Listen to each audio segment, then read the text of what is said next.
அண்மைச் செய்தி. ஜிஎஸ்டி உள்ளிட்ட முக்கிய சாலைகளில் மழைநீர் தேங்கியதால் வாகனங்களை இயக்க முடியாமல் வாகன ஓட்டிகள் கடும் அவதியடைந்து வருகின்றனர். அண்மைச் செய்தியாக பார்த்து வருகிறோம். சாலைகள், சந்தை பகுதிகளில் மழைநீர் தேங்கியிருக்கிறது. அது தொடர்பான அண்மைச் செய்தியையும் பார்த்து வருகிறோம். ஜிஎஸ்டி உள்ளிட்ட முக்கிய சாலைகளில் மழைநீர் தேங்கியிருக்கிறது. இதையடுத்து வாகனங்களை இயக்க முடியாமல் வாகன ஓட்டிகள் கடும் சிரமம் அடைந்து வருகின்றனர். சென்னையின் பல்வேறு பகுதிகளில் விட்டு கனமழை பெய்து வருகிறது. இதனால் ஜிஎஸ்டி உள்ளிட்ட பல்வேறு முக்கிய சாலைகளில் மழைநீர் தேங்கியிருக்கிறது.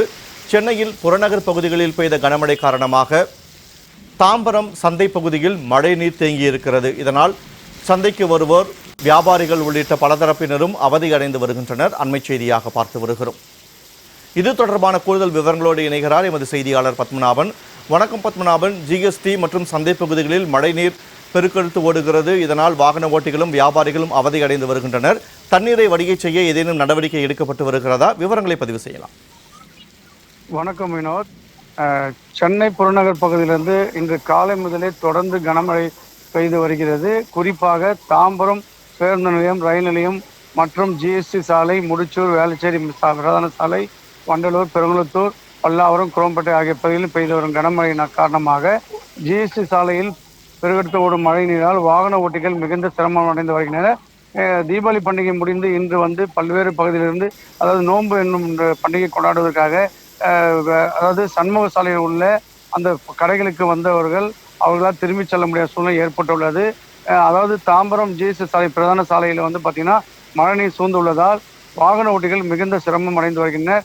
ரயில் நிலையம், பேருந்து நிலையம், வேளச்சேரி பிரதான சாலையிலும் பார்த்தீங்கன்னா அந்த மழைநீரை சூழ்ந்துள்ளதால் அந்த பகுதியில் செல்லக்கூடிய வாகன ஓட்டிகளும் பொதுமக்களும் செல்ல முடியாத சூழ்நிலை ஏற்பட்டுள்ளது.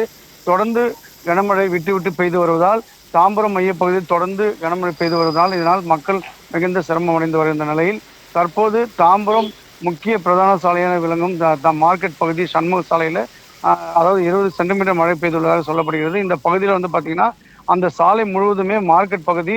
இங்கிருந்து பல்வேறு பகுதியில் இருக்கக்கூடியவர்கள் இந்த சாலையை அதாவது இந்த மார்க்கெட் பகுதியை பயன்படுத்தி வருகிறார்கள்.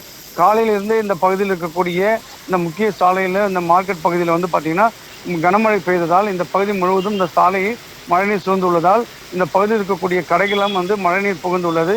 சாலையோரத்தில் வைக்கப்பட்டுள்ள கடைகள், பூக்கடை, பழக்கடை போன்ற கடைகள்லாம் அந்த மழைநீர் சூழ்ந்து மழைநீர் கடைகள்லாம் அடித்து செல்லப்படுகிறது. இதனால் வியாபாரிகள் மிகுந்த சிரமம் அடைந்து வருகின்றனர்.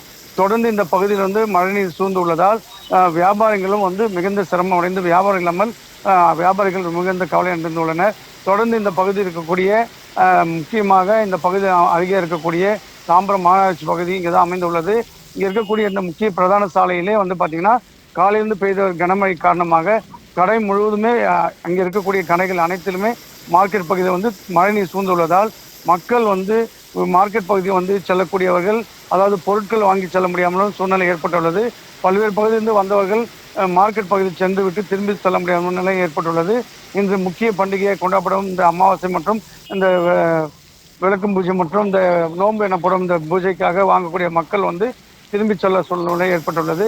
வியாபாரமும் பாதிக்கப்படைந்துள்ளன. தொடர்ந்து இந்த பகுதியில் இருக்கக்கூடிய வியாபாரிகள் தொடர்ந்து இந்த மழைநீரை அகற்ற வேண்டும்.